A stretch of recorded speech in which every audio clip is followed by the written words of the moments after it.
आइए आपकी मुलाकात करवाते हैं बाजार के इस कमज़ोर माहौल में और कमज़ोर नतीजे दे रही ब्रोकिंग इंडस्ट्री के बीच में भी एक कंपनी ऐसी जिसने बेहद दमदार नतीजे पेश किए। चॉइस इंटरनेशनल चौथी तिमाही पर और नतीजों पर बातचीत करने के लिए और बिजनेस आउटलुक पर बातचीत करने के लिए हमारे साथ कार्यक्रम में शामिल हो रहे हैं चॉइस इंटरनेशनल के सीईओ अरुण पोद्दार साहब। पहले बता दूं, चॉइस इंटरनेशनल 1992 में इसकी शुरुआत हुई थी। फुल सर्विसेज ब्रोकिंग फर्म है। एमएसएमई को लोन देने पर कंपनी का है फोकस और देश भर में फिनटेक इकोसिस्टम्स कंपनी ने स्टेब्लिश की है। अरुण पोद्दार साहब कंपनी के सीईओ हैं, सी इंस्टीट्यूट के मेंबर हैं और एसके पाठक एंड एसोसिएट्स में आप पार्टनर रहे हैं। साथ ही फाइनेंशियल सर्विसेज, गवर्नमेंट एडवाइजरी और मैनेजमेंट कंसल्टिंग में आपकी महारत है। पोद्दार साहब बहुत बहुत स्वागत है आपका। धन्यवाद सर समय देने के लिए। नंबर्स बड़े मजबूत आए कल आपके एक बाजार बंद होने के बाद। एक बार जरा हमारे दर्शकों को बता दूं आय यहाँ पर 18% बढ़कर आई है। कामकाजी मुनाफा 43% के आसपास बढ़ा है, तगड़ा उछाल दिखा है और मार्जिन 31.5% से बढ़कर 38% आए हैं और 28% प्रॉफिट बढ़कर आया है। ये नंबर्स बड़े सरप्राइजिंग हैं क्योंकि हमारी आदत पिछले 2-3 नंबर्स देखने के बाद ये होगी कि ब्रोकिंग कंपनी के नंबर्स तो इस बार बड़े ख़राब आ रहे हैं। आपकी ऑलराउंड ग्रोथ है हर एक लेवल पर।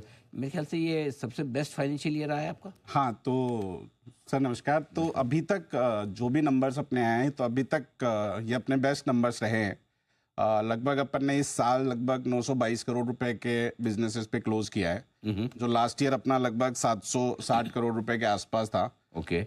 एबिटा अपन लगभग 300 करोड़ रुपए के आसपास अपन ने क्लोज किया है, जो लास्ट ईयर अपना लगभग 225 करोड़ था।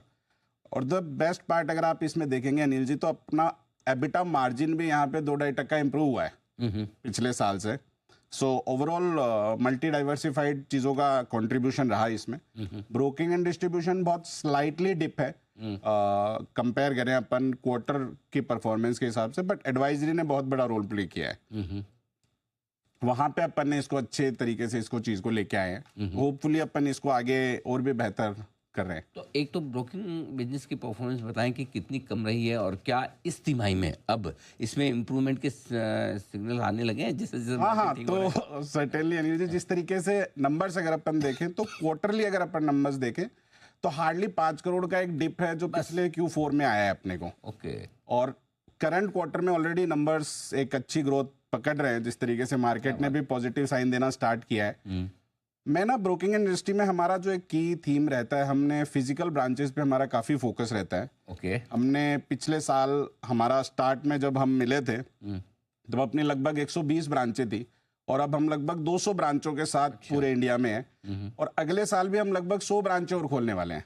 अच्छा। ये जो एकदम स्लाइटली डिप भी हुआ है या फिर हम मार्केट डर नहीं लग रहा ऊपर नीचे होने का, 100 ब्रांचेस और खोलनी है? तो सर इंडिया की जो ग्रोथ स्टोरी है वो ग्रोथ स्टोरी बहुत पॉजिटिव है। ठीक बात। आप बोल सकते हैं कि एक स्लाइटली छोटा चेंज डिप आया है, but in longer run we are very much positive कि हम यहाँ से बहुत बेहतर करेंगे।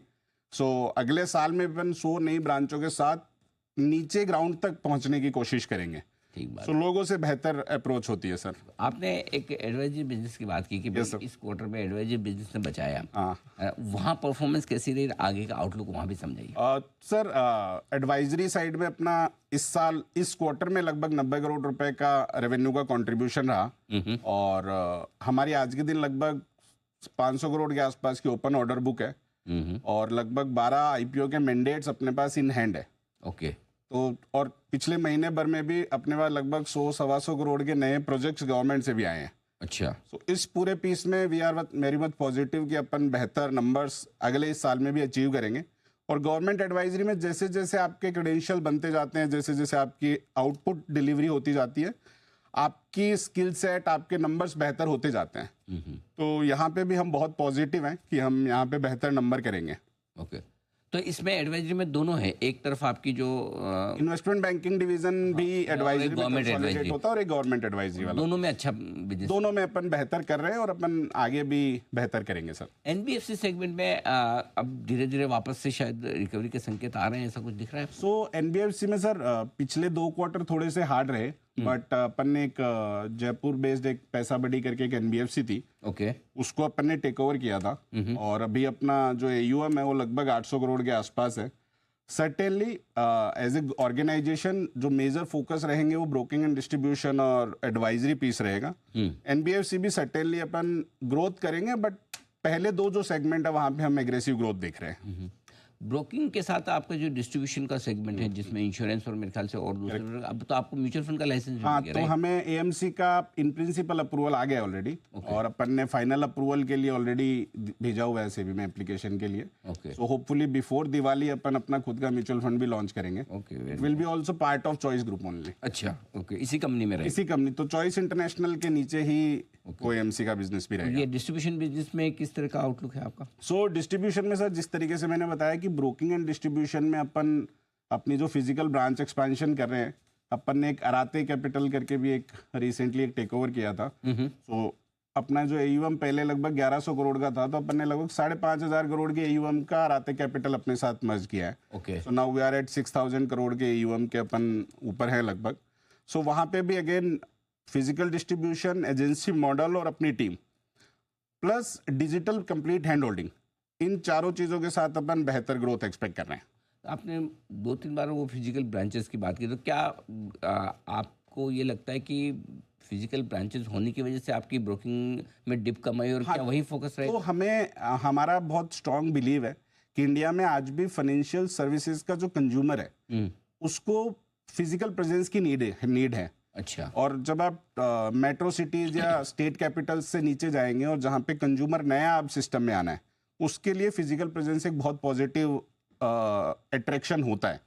सो हमारा टारगेट ये है कि जो 800 जिले हैं, उन हर 800 जिलों में चॉइस का एक ऑफिस हो अगले 3-4 सालों के भीतर, ताकि जो नया कंज्यूमर, जो नया कस्टमर इस मार्केट में आ रहा है, उसके लिए हम फर्स्ट प्रेफरेंस एक ब्रोकिंग डिस्ट्रीब्यूशन बन सकें। एक्चुअली इसमें एक चीज़ और इंटरेस्टिंग भी है, ये बात आपने सही कही, क्योंकि जनरली जब ऐसा टफ टाइम होता है मार्केट का, तब वो ऑनलाइन और फेसलेस वाले जितने ट्रेडिंग प्लेटफॉर्म है वहाँ पर लोग अनकंफर्टेबल, किससे पूछे किससे बात। सो कस्टमर की सर प्रेफरेंस भी होती है, जब सब चीजें अच्छी चल रही होती है अब तो किसी की अब जरूरत किसी की जरूरत नहीं होती, बस जब थोड़ा सा डिप आता है तब लोग देखते हैं कि किससे मिलना चाहिए। वहाँ पे हम काफी पॉजिटिव हैं।